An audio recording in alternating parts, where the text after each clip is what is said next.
When parents talk to me about their children's friends, it's usually because they don't like those friends. They think those friends are impacting negatively on their children in some way. Parents often ask me how they can discourage particular friendships.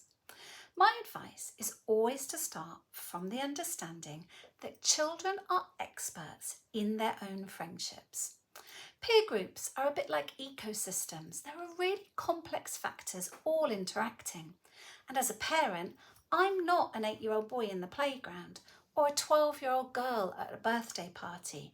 I may have gained lots of wisdom through my extra years, but the experts in those particular peer groups are the children who are participating in them.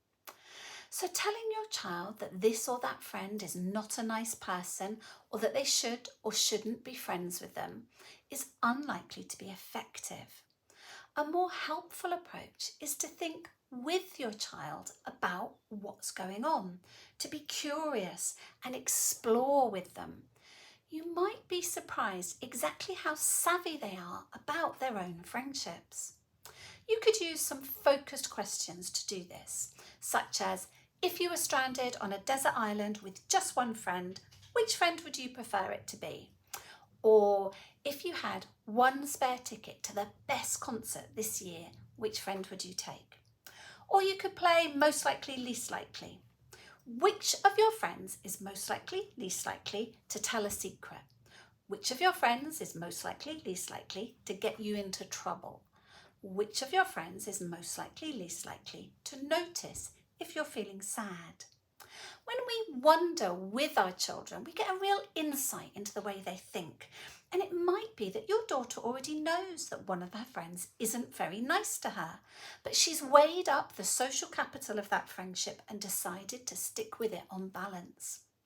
It might be that the actions and attributes you think make someone a poor friend are actually the main drivers as to why your daughter really enjoys their company.